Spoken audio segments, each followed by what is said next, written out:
ছোট। আচ্ছা, কি শাস্ত্রে বলছে যে শেষে হয়েছে সে হলো বড়, আর যে পরে হয়েছে সে হলো ছোট। মানে যে সবার শেষে সে হচ্ছে বড়, আর যে আগে হয়েছে সে হলো ছোট। কেন হলো? এর কারণটা কি? এর প্রমাণ দেখুন কেমন। আপনি বাজারে গেছেন, শ্রীপুর বাজারে, হ্যাঁ একটা বড় একটা থলে নিয়ে গেছেন বাজার করতে, বড় বড় দুখানা মিষ্টি কুমড়া কিনেছে। এত বড় দোকানে মিষ্টি কুমড়ো, তো কুমড়ো কিনে দুইটা তো একেবারে ঢোকাতে পারেননি ব্যাগে। আগে একটা কুমড়া রেখেছেন ব্যাগে, তারপরে আর একটা রেখেছেন বাড়ি নিয়েছেন। আচ্ছা, এনে আপনি এবার কেটে রান্না করতে যাবেন, তা যে কুমড়োটা আপনি ব্যাগে আগে ঢুকিয়েছিলেন ওই কুমড়োকে আগে বের করতে পারবেন? পারবেন না। কেননা উপরে যার একটা চাপা পড়ে আছে, আগে যতক্ষণ এ না বাহির হবে নিচেরটা বাহির হতে পারবে না। তাই মাতৃগর্ভে সবার আগে যার জন্ম হয় সে তো নিচে চাপা পড়ে যায়, আর পরে যার জন্ম হয় সে উপরে থাকে। এই জন্য যে আগে হবে সে ছোট, যে পরে হবে সে হলো বড়। তা রাধা বদন দেখে, ওই সুবলের বদন দেখে রাধা বদনের কথা মনে পড়ে গেছে। কেননা বৃষভানু রাজার 3 ভাই, বৃষভানু, চন্দ্রভানু, সুভানু। বৃষভানু রাজার কন্যা রাধারানী, চন্দ্রভানু রাজার কন্যা চন্দ্রাবলী, আর সুভানু রাজার পুত্র সুবল। দেখতে একই রকম, শুধু পার্থক্য একজন নারী একজন পুরুষ। তা সুবলের বদন দেখে রাধা বদনের কথা মনে পড়ে যে ভগবান সখাগণকে দিয়েছে দাদা বলরামের কাছে, কারণ সবার বড় বলরাম। আর ধনবৎসগণকে সখাগণের কাছে দিয়ে যায়, সখা দেখিস আমি তো আসছি। সুবলের হাতখানা ধরেছি, সুবলোক প্রিয়া সঙ্গে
কুসুম কাননে বসে শোভা দেখে অতি অনুপম।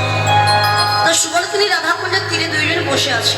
এদিকে শ্রীমতী রায়ধনী জটিলার মন্দিরে বসে আপন প্রাণকান্তের কথা চিন্তা করছে। জটিলার মন্দির কোথায় বাবা? যাহা আছে বিশ্ব ব্রহ্মাণ্ডে তাহা আছে দেহ ভাণ্ডে।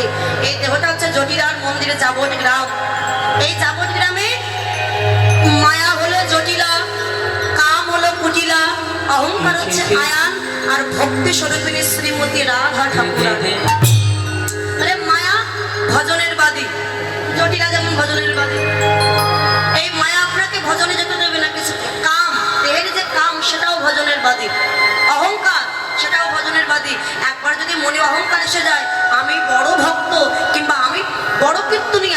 অহংকার যদি একবার মনে এসে যায়, সে ভজনের পথ থেকে সরে গেল সারা জীবনের মতো। একমাত্র ভজনের পথে সাহায্য করবে কে? ভক্তি স্বরূপিণী শ্রীমতী রাধা বিনোদী। জটিলার মন্দিরে বসে মালা গেছে।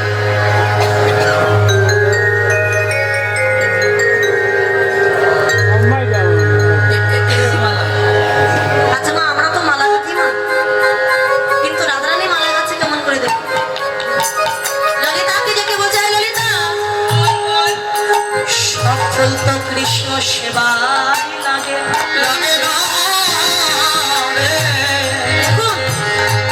ভুল হলে কি সব কৃষ্ণ সেবায় লাগে? লাগে। ঠিক তেমনি মানুষ হলেই সবাই কৃষ্ণ ভক্ত হতে পারে না, অসম্ভব। কোন ফুল বৃক্ষ থেকে ঝরে পড়ে ধুলায় গড়াগড়ি যায়, কোন ফুল কুড়ি থাকতে ঝরে যায়, আবার কোন ফুল দেখবেন ওই মালা হয়ে মৃত মানুষের গলায় শ্মশানে পুড়ে ছাই হয়ে যায়। আবার কত ফুল আমার গোবিন্দের চরণ প্রাপ্ত হয়। তাই মানব কুলে জন্ম নিয়ে কেউ কৃষ্ণ ভক্ত হচ্ছে, কেউ বড় বড় চাকরি করছে, আবার কেউ বা অভক্ত হয়েছে। তাই মানুষ কুলে জন্ম নিলে সবাই তো ভক্ত হতে পারবে না। এটা কলিযুগ। পশু ব্যক্তি মানব জাতি করছে পালন, অজ্ঞানতার অহংকারে পরিপূর্ণ মন। পাপ পুণ্য ভালো মন্দ পশু জানে না, এই মানব জাতি জেনে তা কিছু মেনে চলে। ইউনিভার্সিটি ডিগ্রি এদের আছে কত শত, তথাপিও চলন বলন যেন মূর্খের মতো।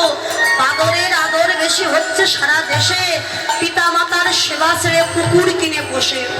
এমন কিছু মানুষ আছে বিশ্ব চরাচরে, হৃদয় ভরা নোংরা তাদের ভদ্রবেশে ঘুরে। ভদ্রবেশে ঘুরলে দেশে মানুষ বলে না, মানুষ হবে জাগবে যেদিনে জ্ঞানের চেতনা। অসৎ ব্যক্তির অর্থশক্তি যাচ্ছে কত বেড়ে, সৎ ব্যক্তি কাঙাল বেশ রাস্তায় রাস্তায় ঘুরে। রাধা পদ কয়, ওরে মানুষ, পশু ধর্ম ছাড়ো, মানুষ যদি হতে চাও আগে মানুষের সেবা।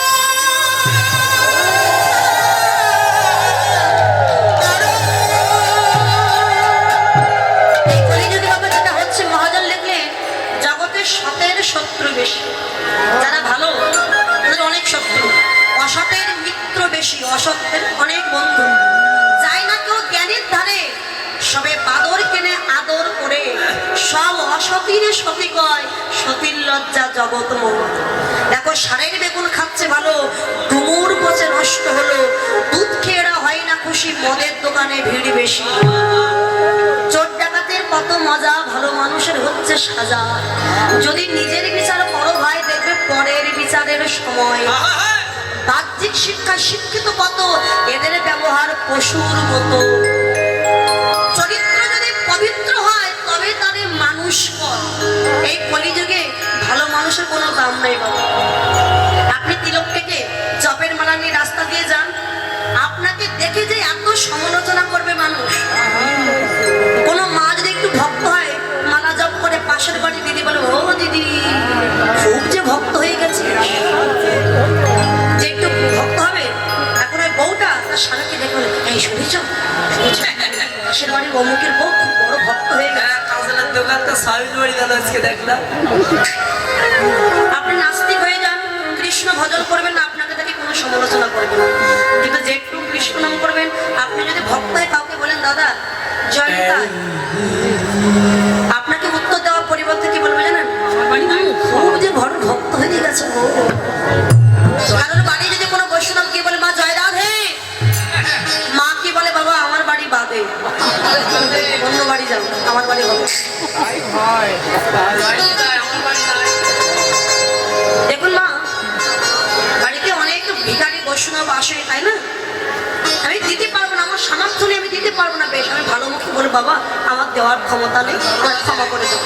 তাই বলে খারাপ আচরণ করা যাবে না, আমি দিতে পারবো না, কেন এসেছো আমার বাড়িতে, এমন আচরণ করা যাবে না। দেখুন এক শেখজি ছিলেন, তো শেখজি ধার্মিক ব্যক্তি, শেখজির অনেক ধন সম্পত্তি। তা শেখজি প্রত্যেকদিন রাত্রেবেলা ওই ধ্যান যোগে ভগবানের সাথে কথা বলতো। তা বলছো, প্রভু শুধু তো কথা বলি ধ্যান যোগে, কোনোদিন তো তোমার দেখা পাবো না। তা ভগবান বলছে, বেশ এত করে যখন বলছিস, আগামীকালকে আমি তোর বাড়িতে যাব। আচ্ছা বলুন তো বাবা, যদি কেউ শোনে আজকে আমার বাড়ি ভগবান আসবে, তার কি অবস্থা হবে? সে ভোরে উঠে একেবারে ঘর বাড়ি পরিষ্কার পরিচ্ছন্ন করে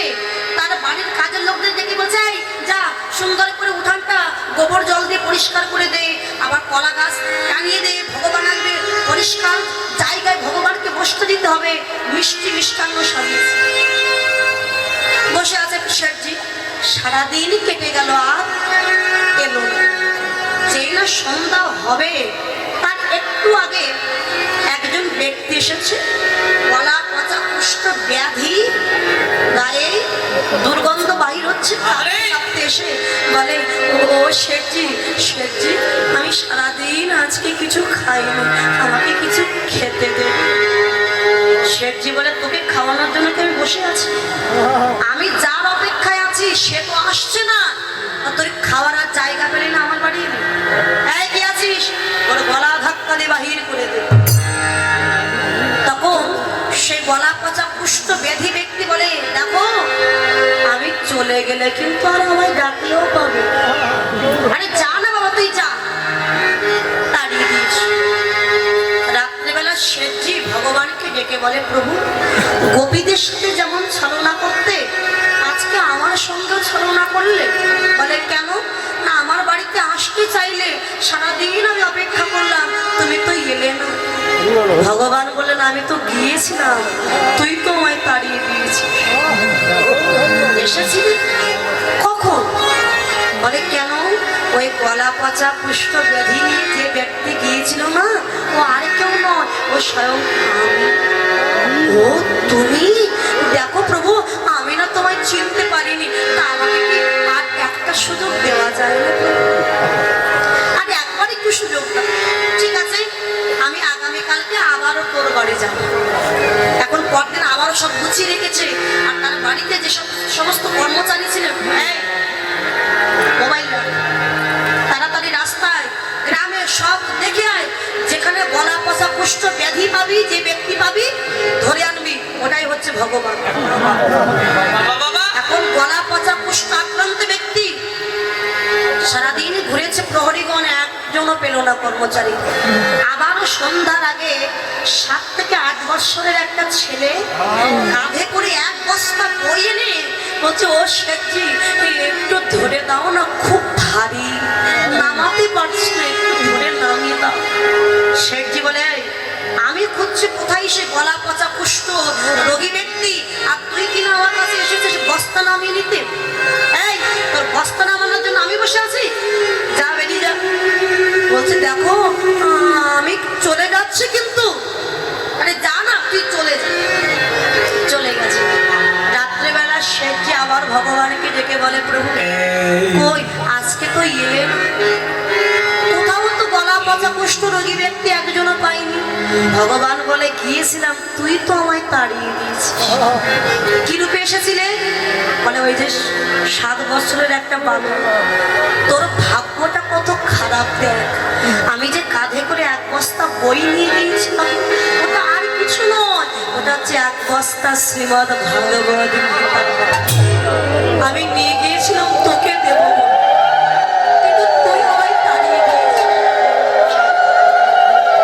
শেঠজি তখন বলে, প্রভু আমি ভেবেছিলাম তুমি আসবে, মাথায় চূড়া থাকবে, রাজ আভরণ পরিধান থাকবে, হাতে বাঁশি থাকবে, তাই ভিখারির মতো কেন এলে তুমি? ভগবান বললেন, ওরে যখন একটা আসামি, পাকা আসামি, যাকে সহজে পুলিশ ধরতে পারে না, সেই আসামিকে ধরতে পুলিশ যেমন পুলিশের পোশাক ছেড়ে সাধারণ পোশাকে সাধারণ মানুষের মধ্যে ঘুরে বেড়ায়, তবেই তো পাকা আসামি ধরতে পারে। আর আমি ভগবান যখন পাকা ভক্ত পরীক্ষা করতে যাই, আমার মাথায় মুকুট থাকে না, রাজ আবরণ থাকে না, আমি তো সাধারণ ভিখারির বেশে যাই আমার ভক্তকে পরীক্ষা করতে।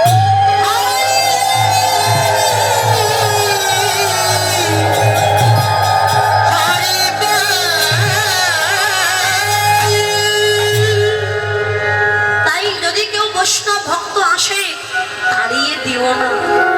বৈষ্ণব সেবা দিলে অনেক পূর্ণ ফল লাভ হবে তোমার। ঋষি দুর্বাসা গিয়েছিলেন মা রুক্মিণীর কাছে, মানে কৃষ্ণের যে পাটরানী ছিলেন রুক্মিণী, সত্যভামা, জাম্বুবতী, এরা এখন রুক্মিণীর কাছে কি বলে, মা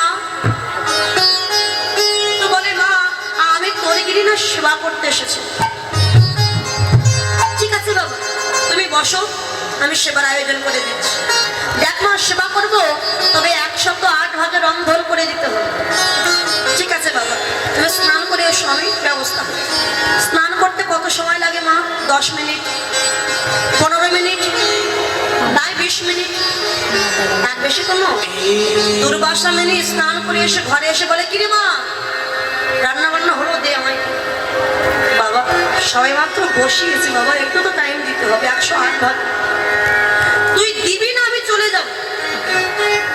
বাবা একটু দাঁড়াও, একটু দাঁড়াও, একটু দাঁড়াও করতে করতে কোনো রকমের রন্ধন করে 107 ভাগে দিয়েছে। বাকি রয়েছে 1 ভাগ, সেটা হচ্ছে পরমান্ন, মানে মিষ্টান্ন।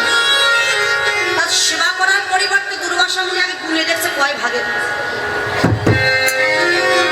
দেখছে 107 ভাগ। কিরে মা, 107 ভাগে আর 1 ভাগে কই? আর 1 ভাগে না হলে তো সেবা করবে। বাবা, পরমান্নটা রন্ধন করছি, তুমি এগুলো দিয়ে সেবা করতে থাকো। আর পরমান্ন তো সবার শেষেই সেবা করে মানুষ, তোমার সবার শেষে পরমান্ন দিচ্ছি, এগুলো দিয়ে সেবা করো। দুর্বাসা মুনি বলে, আমি এগুলো কিচ্ছু সেবা করবো না, আগে আমি পরমান্ন সেবা করবো। এটাই হলো পরীক্ষা। বাবা দিচ্ছি বাবা। এখন গরম পরমান্ন এনে পাখা দিয়ে বাতাস শিখিরে আমার পাত্রে দেবে। বাবা গরম, বাবা আরে তুই দিবি কিনা বল। এখন গরম পরমান্ন যে পাত্রে ঢেলে দিয়েছে, অমনি দুর্বাসা মুনি ওই গরম পরমান্নে হাত তুলে দিয়েছে। আর হাত দিলেই বাবা হাত পুড়ে গেছে। কি করলি তুই? গরম পরমান্নে আমার হাত জ্বালিয়ে দিলি, আমি তোকে এখনই অভিশাপ দেব। বাবা 10 টাকার বাবা। রুক্মিণী গলায় কাপড় দিয়েছে, কৃষ্ণ ছুটে এসেছে, কোনো অপরাধ নিজেই নিতে হবে। কৃষ্ণ বলে, মুনিবর কৃপা করে অভিশাপ দেবেন না, আমাদের ক্ষমা করে দিন, অপরাধ করেছি।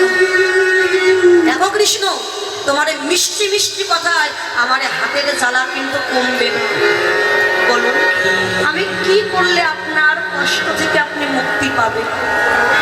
দেখো কৃষ্ণ, তোমার দ্বারকা নগরীটা দেখো, প্রথম আমার তোমার কাছে 2টি শর্ত আছে। কি শর্ত? না, যে গরম পরমান্নে আমার হাত পুড়ে গেছে, ওই গরম পরমান্নটা তোমার সর্বাঙ্গে মাখতে হবে। যদি মাখতে পারো তবে আমার হাতের জ্বালা কমবে। ঠিক আছে মুনিব, আমি এখনই করছি। গরম পরমান্ন নিয়ে যেই না অঙ্গে দিয়েছিল ভগবান, গরম তো বাবা দেওয়ার সাথে সাথে পুড়ে গেছে, ফসকা উঠে গেছে, সারা অঙ্গে মেখেছেন, নয়ন থেকে জল পড়ছে কিন্তু কিছু বলতে পারছি, একেবারে সারা অঙ্গে মেখেছে। মুনিবর দেখুন, দেখুন তো মুনিবর, এবার আপনার হাতের জ্বালা কিছু কমেছে কি? দেখো কৃষ্ণ, আমার হাতের জ্বালা কিন্তু এখনো কমেনি। আমার আর একটা শর্ত, তোমার দ্বারকা নগরীটা আমি ঘুরে দেখতেছি। ঠিক আছে, আমি রথের ব্যবস্থা করে দিচ্ছি। রথ তো থাকবে, রথে ঘোড়া থাকবে। ঘোড়া যদি না থাকে রথ চলবে কি করে? বলে ঘোড়ার জায়গায় তুমি এবং তোমার পত্নী রুক্মিণী দুইজনে যদি ওই রথখানা কাঁধে নিয়ে টেনে নিয়ে যেতে পারো, তবে আমি তোমার রাজ্যটা ঘুরব। ঠিক আছে, তাই হবে। কাঁধে নিয়ে যখন রথ টেনে নিয়ে যাচ্ছ, কৈলাসে ভোলা মহেশ্বর ওই দৃশ্য দেখে আসতে থাকতে পারবে। কেননা ভোলা না, তিনি তো ভগবানের ভক্ত, তিনি পরম বৈষ্ণব। আর সইতে পারল না কৈলাস থেকে এসে একেবারে ছুটে এসে ভগবান শ্রীকৃষ্ণের চরণে আছাড় খেয়ে পড়েছে। প্রভু, যে চরণ পাওয়ার লাগি আমি ছাই ভস্ম অঙ্গে মেখে দিবানিশি শ্মশানে বসে হা কৃষ্ণ বলে আমি কাঁদি।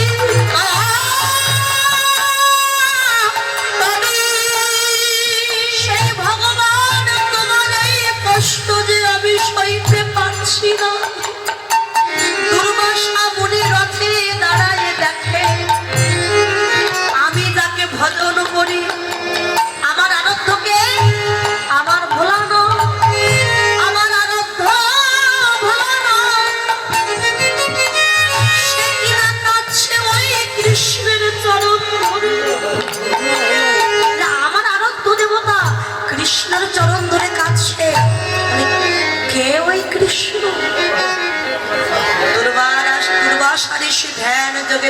পেলে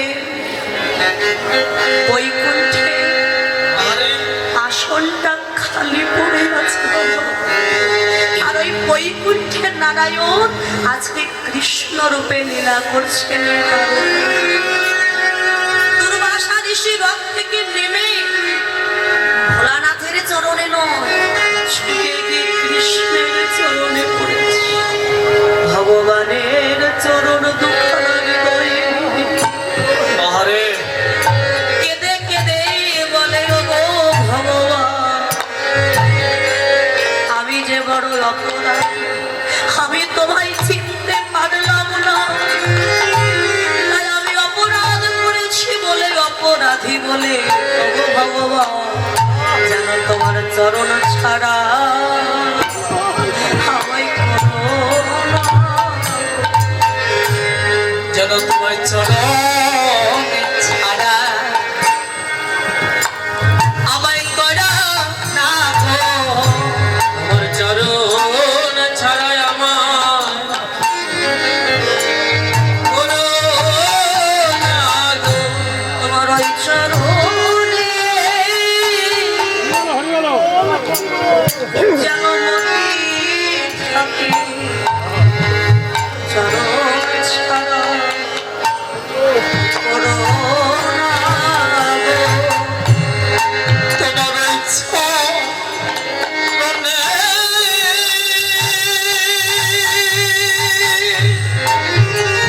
হরি বল, হরি বল, হরি বল।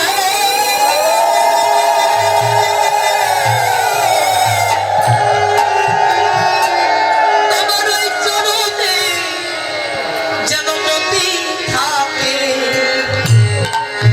যেন চরণ ছাড়া আমায় করো না গো।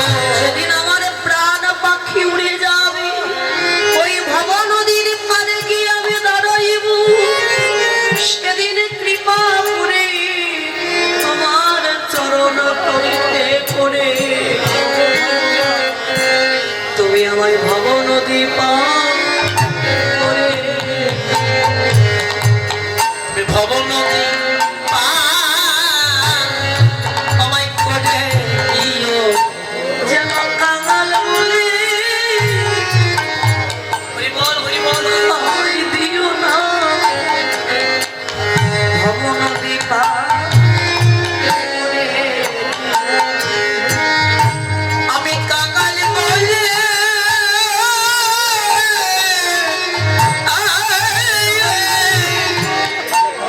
দিও না এলে ভব নদী পার করে দিও। তাই একবার মাখো ভক্তে চরণ ধুলি, ভাঙতে চরণ ধুলি ওই ধুলি হবে ভবপারের মোড়ে। মাখো ভক্তে চরণ ধুলি, ওই ধুলি হবে ভব পারের করি। এবার ভাগো ভাগতে চরণ ধুলি এই ধুলি হবে ভবপারের পুরী, যেদিন এই জীবন বেলা ডুবে যাবে। ব্যাংকে ধন সম্পত্তি টাকা পয়সা সঙ্গে কিছুই দেবে না। হে গোবিন্দ, সেদিন আমার জীবন নদীর নাবিক হয়ে তুমি আমায় পার করে দিও। ওগো দয়াময়, ওগো জীবন নদী